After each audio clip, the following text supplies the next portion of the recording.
ਦੋਸਤੋ ਬਰਹਾਕੇ 25 ਲੱਖ ਵਾਲੀ ਮੱਝ ਨੂੰ ਲੱਗ ਗਈ ਹੈ ਨਜ਼ਰ। ਤੇ ਇੱਕ ਗੱਲ ਜ਼ਿਹਨ 'ਚ ਰੱਖਿਓ, ਨਜ਼ਰ ਕਦੇ ਵੀ ਹਾਸਦੀਨ ਦੀ ਨਹੀਂ ਲੱਗਦੀ, ਬੁਰਾ ਸੋਚਣ ਵਾਲਿਆਂ ਦੀ ਨਹੀਂ ਲੱਗਦੀ। ਨਜ਼ਰ ਲੱਗਦੀ ਹੈ ਖੁਸ਼ੀ ਦੀ।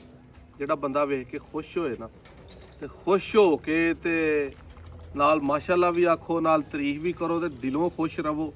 ਠੀਕ ਹੈ, ਦੁਆ ਕਰੋ ਕਿਸੇ ਦੇ ਅੱਛੇ ਮਾਲ ਲਈ, ਤੇ ਫਿਰ ਮਾਲ ਨੂੰ ਕੋਈ ਨਹੀਂ ਹੁੰਦਾ। ਨਿਰਾ ਖੁਸ਼ੀ ਹੋ ਕੇ ਟੁਰ ਜਾਓ ਨਾ, ਤੇ ਫਿਰ ਨਜ਼ਰ ਲੱਗ ਜਾਂਦੀ ਹੈ।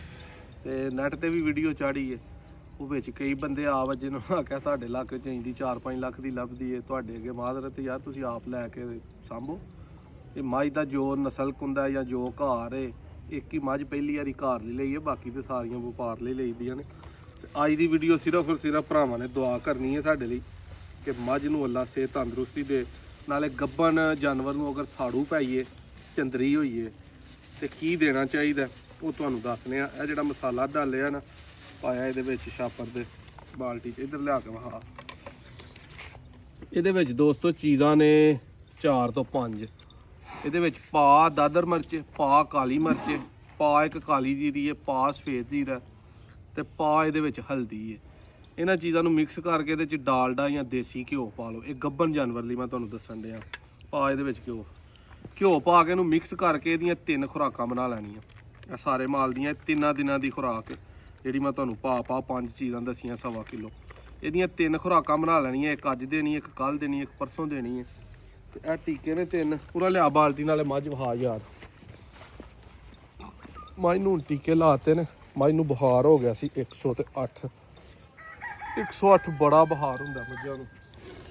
ਖਾਣ ਬਹਿਣੀ ਵਾਲੇ ਨੂੰ ਹੋਇਆ ਸਾੜੂ। ਅੱਲਾ ਦੇ ਫਜ਼ਲ ਨਾਲ ਰਿਕਵਰ ਕਰਾਂਗੇ ਇਨਸ਼ਾਅੱਲਾ। ਤੇ ਲੋ ਵੀ ਪਾਈ ਹੈ, ਸਾਫ਼ ਕੀਤਾ। ਕਰਨਾ ਕੀ ਹੈ, ਤੁਸੀਂ ਇੱਧਰ ਸਾਹਮਣੇ ਆ ਗੱਬਨ ਜਾਨਵਰ ਨੂੰ ਹੋਈਏ, ਕੋਈ ਐਡਾ ਵੱਡਾ ਮਸਲਾ ਨਹੀਂ ਹੋ ਜਾਂਦਾ ਜਾਨਵਰਾਂ ਦੇ ਨਾਲ ਵਾਧਾ ਘਾਟਾ। ਇਹ ਨਹੀਂ, ਇਸ ਤੋਂ ਪਿਛਲੀਆਂ ਵੀ ਕਈਆਂ ਨੂੰ ਹੋ ਜਾਂਦਾ, ਲੇਕਿਨ ਇਹਨੂੰ ਨਜ਼ਰ ਲੱਗੀ ਹੈ। ਤੁਸੀਂ ਇਹ ਕਰਨਾ ਹੈ ਕਿ ਇਹ ਜਿਵੇਂ ਥੱਲੇ ਮਿੱਟੀ ਹੈ ਨਾ, ਇੱਥੇ ਵਾਹ ਸਾਫ਼ ਸੁਥਰੀ ਮਿੱਟੀ ਹੋਏ, ਕੋਈ ਨਵੇਂ ਜਾਨਵਰ ਦਾ ਗੋਇਆ ਨਾ ਹੋਏ, ਤੇ ਜਿਹੜੇ ਤੁਹਾਨੂੰ ਸਾੜੂ ਜਾਂ ਚੰਦਰੀ ਪਈ ਹੈ ਉਹਦੀ ਡੱਬੇ ਦੇ ਵਿੱਚ ਜਾਂ ਕਿਸੇ ਬਰਤਨ 'ਚ ਸਫਾਈ ਕਰਕੇ ਉਹ ਪਰਾਂ ਰੋੜਨਾ, ਜਿੱਥੇ ਕਿਸੇ ਜਾਨਵਰ ਦਾ ਆਉਣ ਜਾਣ ਨਹੀਂ, ਉਹ ਜਾਨਵਰ ਦੇ ਥੱਲੋਂ ਤੁਹਾਨੂੰ ਨਾ ਲੱਗੇ। ਤੇ ਚੁਆਈ ਜਿਹੜੀ ਇਹਦੀ 2-2 3-3 ਘੰਟੇ ਬਾਅਦ ਕਰਦਿਆਂ ਰਹਿਣੀ ਹੈ। ਤੁਹਾਨੂੰ ਸਾਫ਼ ਜਿਹਨੂੰ ਚੰਦਰੀ ਪਈ ਹੈ, ਦੂਜਿਆਂ ਨੂੰ ਨਹੀਂ ਛੇੜਨਾ, ਤੇ ਟੀਕਾ ਲਾ ਕੇ ਇਹਦੀ ਸਫਾਈ ਨਹੀਂ ਕਰਨੀ, ਵਰਨਾ ਜਿਹੜਾ ਨਾ ਉਹ ਜਾਨਵਰ ਆਪਣਾ ਸੂਪੇਗਾ ਆਕਸੀਟੋਸਿਨ ਦੇ ਨਾਲ। ਇਹ ਪ੍ਰੋਮੋਕਸ ਟੀਕਾ ਇੰਨਾ ਮੌਸਮ ਦੇ ਵਿੱਚ ਸਰਦੀ 'ਚ ਬਹੁਤ ਤਗੜਾ। ਐਮੋਕਸੀਸਿਲਿਨ ਦੇ ਏਜੰਟ ਆ ਇਹਦੇ ਵਿੱਚ। ਇਹ ਵੱਡੀ ਮੱਝ 50 ਇਹਨੂੰ ਅੱਜ ਲਾਇਆ, 50 ਕੱਲ੍ਹ ਆਇਆ, 4 ਦਿਨ ਇਹਨੂੰ ਲਗਾਤਾਰ 50-50 ਸੀਸੀ ਲਾਣਾ। ਇਹ ਟੀਕਾ ਐਨਰੋਫਲੈਕਸ, ਅਸੀਂ ਇਹਦਾ ਨਾਮ ਸੈਰੀਫਲੋਕਸ, ਐਨਰੋ